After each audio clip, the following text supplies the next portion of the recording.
પોતે સાચો છે, શાંતિલાલથી ઘણો અલગ છે, એવી ખોટી ખોટી સ્ટોરી લઈને અને નવા નવા બહાના લઈને તારી પાસે આવશે પેચઅપ કરવા માટે.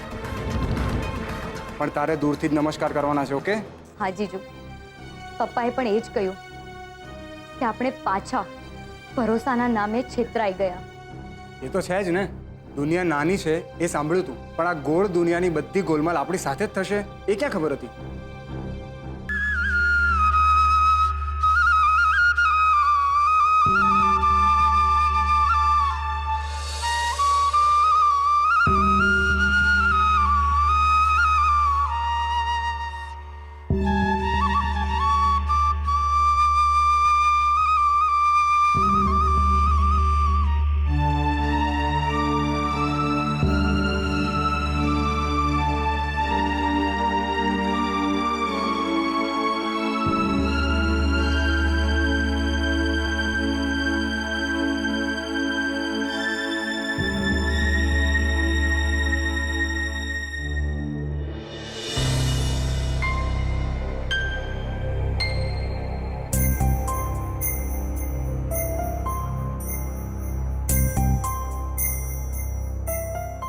અરે કમાલ કહેવાય, આ અક્ષય સર અને સ્વાતિ હજુ સુધી આવ્યા કેમ નથી?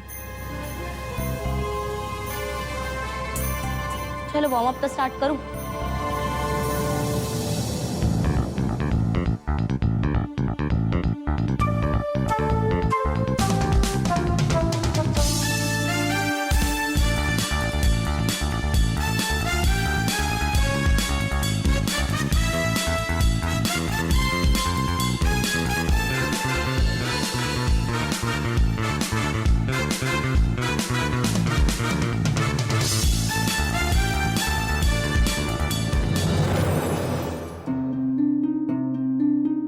હજુ સુધી નથી આવ્યા?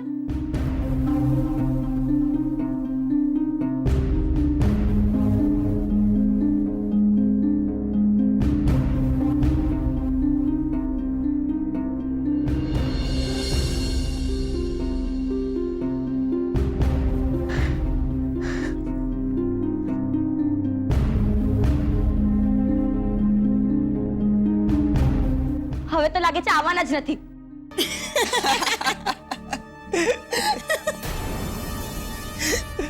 માય અક્ષય સર, આટલી સરસ પાર્ટી મેં આજ સુધી નથી જોઈ.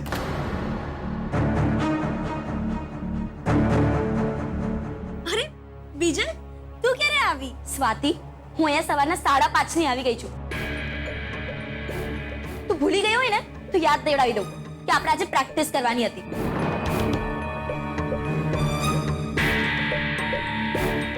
પણ તમે લોકો કેમ મોડા આવ્યા? અરે બીજલ, મેં તને કહ્યું તો હતું, અમે તો આખી રાત પાર્ટીમાં હતા. પણ સ્વાતિ, આ પાર્ટી વાટીના કારણે આપણી પ્રેક્ટિસ પર ખરાબ અસર પડે છે, એનું શું? વેલ, ખરાબ અસરની તો ખબર નથી, પણ હા, પાર્ટીમાં ના આવીને તો તારું નુકસાન ચોક્કસથી કર્યું છે. એટલે કે ગઈકાલે રાતે પાર્ટીમાં નેશનલ અને ઇન્ટરનેશનલ સ્પોન્સર્સ પણ આવેલા. ને ગેસ વોટ? સ્વાતિને ઇન્ટરનેશનલ બ્રાન્ડની સ્પોન્સરશિપ મળી ગઈ છે.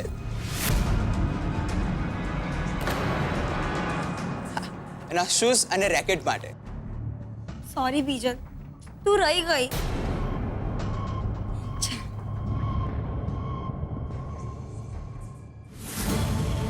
નો, મારો પાર્ટીમાં ના જવાનો નિર્ણય સાચે જ તો ખોટો નહોતો ને?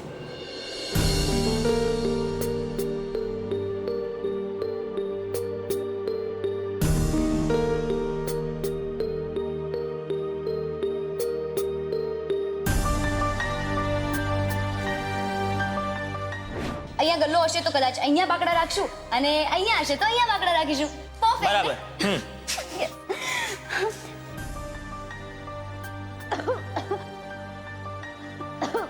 કિંજલ, કઈ નથી થયું, કઈ નથી થયું.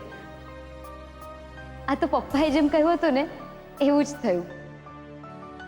આપણું સપનું ધૂળ નથી થયું, પણ હજી તો આપણા સપનાને ધૂળમાંથી ઊભું કરવાનું છે.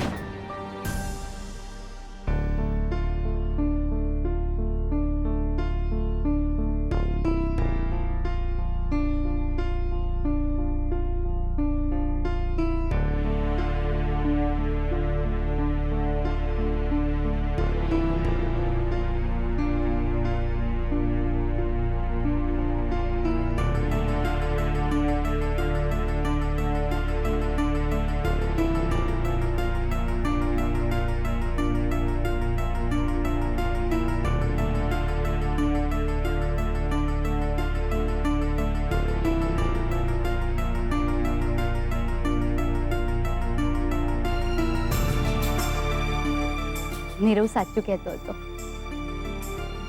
આ જગ્યા મને બહુ ગમી ગઈ છે. Mohan and daughter's tea stall અહીંયા બને એવી મારી ઈચ્છા છે. અને ઈચ્છા કરતાં પણ વધારે સપનું. પણ શું આ સપનું જોવાનો અને એને જીવતું રાખવાનો અધિકાર છે મને?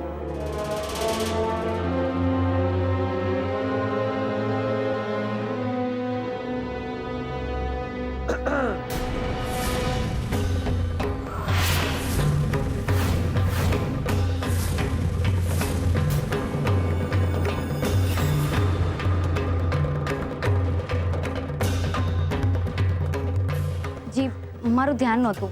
આઈ એમ રિયલી સોરી.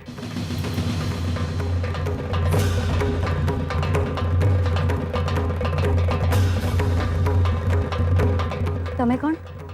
કંઈ વાંધો નહીં. તમે કિંજલ ભટ્ટ છો ને? હા, પણ તમે મને કેવી રીતે ઓળખો? હકીકતમાં મેં તમારો ફોટોગ્રાફથી ઓળખ્યો. એકચ્યુઅલી દીનાનાથ જે છે એનું ટ્રાન્સફર થઈ ગયું છે ગાંધીનગર. જતાં જતાં એ તમારી ફાઇલ મને આપતા ગયા. એમાં તમારો ફોટો હશે. બાકી રાજેન્દ્ર સર, દીનાનાથ સરે મને કહ્યું હતું કે તમને જો કોઈ પણ જગ્યા ગમે તો તમારે બસ એના માટે ડન કહેવાનું છે. અને નીરવે પણ એમને મેસેજ કરી જ દીધો હશે. બાકી અમને આ જગ્યા બહુ જ ગમી ગઈ છે, તો હું પર્સનલી તમને આના માટે ડન કહું છું. સરસ. તમારી વાત મને બહુ ગમી કિંજલ, પણ માફ કરજો. એક તો નીરવ નામની વ્યક્તિ જે છે એને કોન્ટેક્ટ નથી કર્યો મને. અને બીજી વાત, તમે ડન કરવામાં થોડા મોડા પડ્યા છો. સરકારે આ જગ્યા, આ જમીન મિસ્ટર ઉત્કર્ષ શાહને ફાળવવાનું નક્કી કર્યું છે.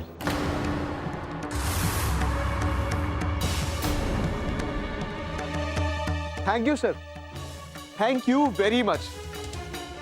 આજે આ જે કંઈ પણ થયું છે ને એની ક્રેડિટ ફક્ત ને ફક્ત બે વ્યક્તિઓને જાય છે. એક છે શાંતિલાલ શાહ, જેમણે માસુ અંકલને ફોન કરીને જણાવ્યું કે અહીંયા આટલી સરસ મોકાની જગ્યા ખાલી છે અને વેચાણમાં છે. અને બીજા છો તમે, જેમણે મને આ પ્લોટ એની પરવાનગી અપાવવામાં મદદ કરી. એમાં થેન્ક યુ શું? આ તો અમારી ડ્યુટી છે. એ બધું જવા દો. સૌથી મોટી વાત તો એ છે કે સમયસર તમે પૈસા ભરી દીધા. એ તો છે, તમે આ વાત એકદમ સાચી કરી. લાઈફમાં ખિસ્સામાં પૈસા હોવા એ બહુ જરૂરી છે. કંઈ પણ ખરીદી શકાય છે. સુખ, સગવડ અને તક પણ. શું થયું મેમ, તમે આટલા અપસેટ થઈ ગયા?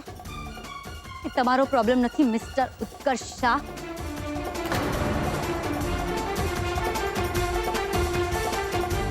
અને રાજેન્દ્ર સર, તમે દીનાનાથ સરની બદલી થઈ ગઈ છે એવું શું મને સપનું આવવાનું હતું? અમને તો એમ જ હોય ને કે આ જગ્યા અમને ગમી ગઈ છે એટલે હવે અમારી થઈ ગઈ. એ જ તો વાત છે. તમે 2 ડગલા ચાલો અને કોઈ પણ જગ્યા પસંદ કરી લો. તમને કોને રોક્યા છે? એવું નથી, પણ આ જગ્યા ભારે મોકાની છે. વેચાણ અને ઘરાકી બંનેમાં ફાયદો છે. બેન, આ તો નસીબની વાત છે. અને પાછું આ તો સરકારી કામકાજ. નિયમોનું પાલન તો કરવું પડે ને. એમ? નિયમોનું પાલન? તો ક્યાંક એવું તો નથી ને કામ તમે સરકારનું કરતા હોવ પણ પગાર તમને કોઈ મોટું માથું આપતું હોય? ઓ મેડમ, જરા સાચવીને બોલો.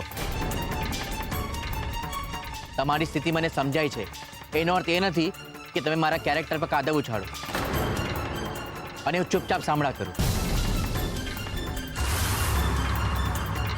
અહીંયા તો વહેલા તે પહેલાનો રિવાજ ચાલે છે. અને જો ઇન કેસ ઉત્કર્ષના મનમાં રામ વસે અને સરકારે આપેલી જમીનનો હક એ જતો કરે તો તમારું કામ થઈ શકે, બાકી નહીં. તમે બંને અહીંયા જ છો. સામ સામે વાત કરી લો અને મને જણાવી દો, એટલે આ પેપર્સ કોને આપવા એ સમજાય.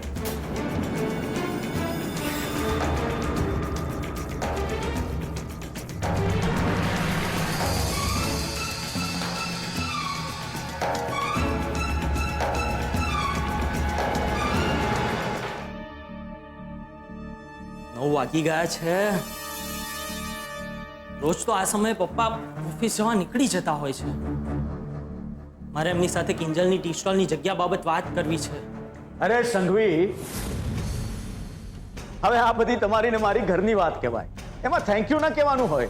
પપ્પા જો અચ્છા, બીજી પપ્પા, પેલી તમારી સાથે- આપણે જે જમીન જોઈતી એમાં આર્કિટેક્ટ સાથે મીટિંગ કરીને પેપર વગેરે જરા પપ્પા ફોન મૂકો, મારે તમારી સાથે વાત કરવી છે. માસુભાઈ, હું તમને થોડી વારમાં પાછો ફોન કરું. હા,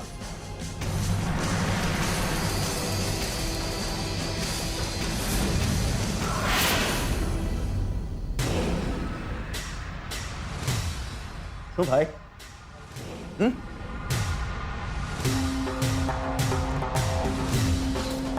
આપને ઓર્ડર કરતો થઈ ગયો છે. બધી કિંજલની ટ્રેનિંગની અસર લાગે છે. અને એક વાત સમજી લેજે, મારી સામે એ બધું નહીં ચાલે. નજર નીચી, અવાજ પણ નીચો, અને એ છોકરી સાથેનો વ્યવહાર બંધ એટલે બિલકુલ બંધ. સમજો? પણ પપ્પા, મને એ નથી સમજાતું કે તમને કિંજલ સાથે પ્રોબ્લેમ શું છે. જો હું તારો બાપ છું, એટલે તું મારો બાપ બનવાની કોશિશ નહીં કર. એક વાત સમજી લે, જે જગ્યા તું કિંજલને ટી સ્ટોલ માટે આપવાનું પ્લાનિંગ કરી રહ્યો હતો, એ જગ્યા મેં માસુકભાઈને કહીને ઉત્કર્ષને અપાવી દીધી છે. હવે ઉત્કર્ષ ત્યાં કેફે ખોલશે. પણ પપ્પા, તમે આવું કઈ રીતે કરી શકો? હું કંઈ પણ કરી શકું છું, અને જો કરવા ધારું ને તો લોહીના સંબંધની પણ શરમ નથી રાખતો.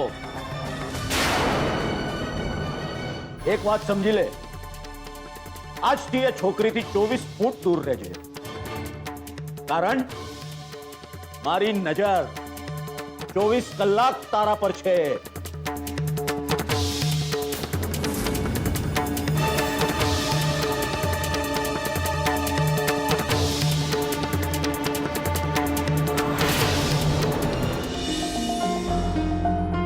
આ જીજુનો ફોન પણ છે ને.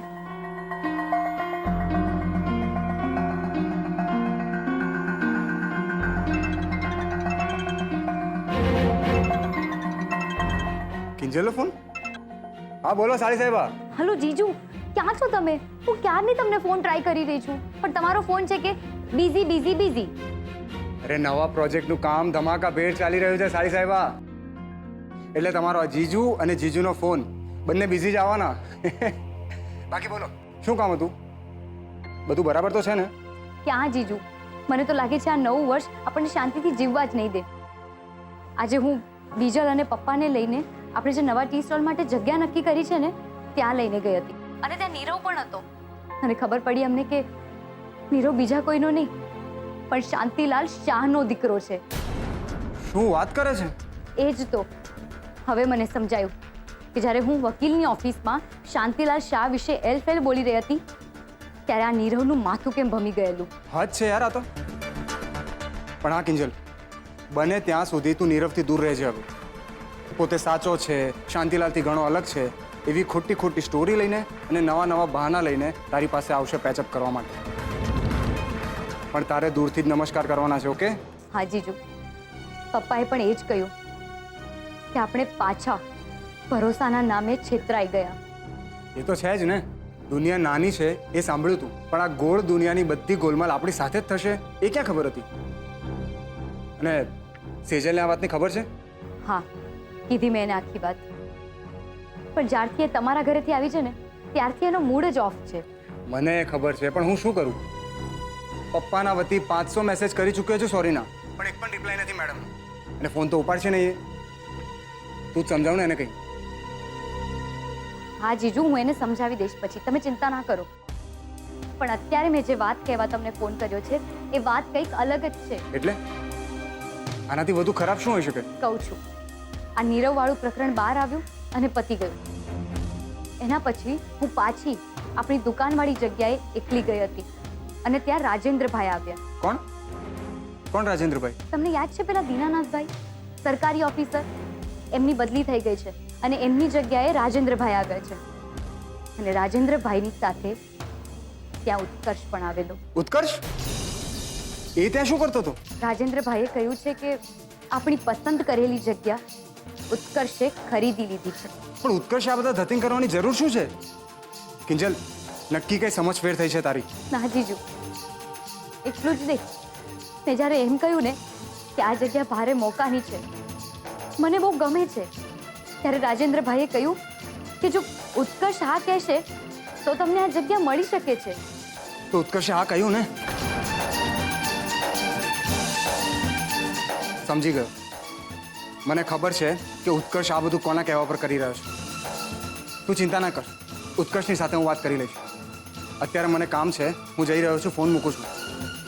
અને હા, બહુ વિચારતી નહીં પ્લીઝ. હા, ઠીક છે?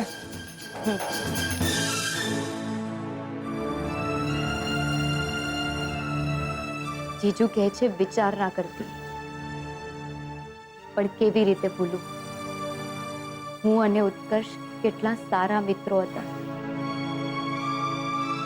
પણ જીવનની એક નબળી ક્ષણે બધું જ કકડભૂસ થઈ ગયું.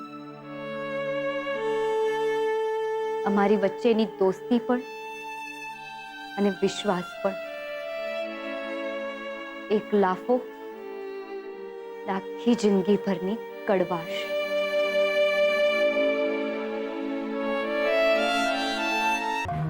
ભાઈઓ, અહીંયા નીચે આવ. નીચે ધરતી પર આવ. શું આમ? એટલે આ નવું વર્ષ આવ્યું એટલે આ જૂના માણસને ભૂલી જાઓ ને એમ? અરે નહીં દોસ્ત, એવું બને કોઈ દિવસ? સાલ મુબારક. સાલ મુબારક ભાઈ, સાલ મુબારક.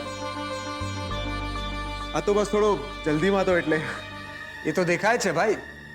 બાકી નવા વર્ષના નવા પ્લાન શું છે તારા? ઓ, એટલે કે તારા સુધી રિપોર્ટ પહોંચી ગયા. વાત રિપોર્ટની નથી ભાઈ, હું તો બસ જાણવા માંગુ છું. આપણી કોઈ દિવસે આ વિશે વાત પણ નથી થઈ, તો પછી બીજું કોઈ ખાસ કારણ છે? હા, ખાસ કારણ તો એક જ છે કે નોકરીની સાથે સાઈડમાં ઇન્કમ વધતી જાય. સાચે? એવું તો નથી ને ક્યાંક કે પપ્પાને કહેવાથી આ બધું તું કરી રહ્યો છે? હા, હવે મને ખબર પડી. તારી પાસે કોઈ વાતનો જવાબ ના હોય ને ત્યારે તો આવી જ રીતે હસી કાઢે છે. બાકી ઉત્કર્ષ, હું તને સિરિયસલી કંઈક પૂછવા માંગુ છું. કિંજલ જ્યારે હોસ્પિટલમાં હતી ત્યારે તું એને મળવા કેમ આવેલો? કહે તો મને. શું કહું? તારી આ વાત પર તો મને હસવું પણ નથી આવી રહ્યું. બાકી તારે જે સમજવું એ સમજ. બાકી મને લેટ થાય છે. હા અંકલ, હા બસ પહોંચું છું. હા.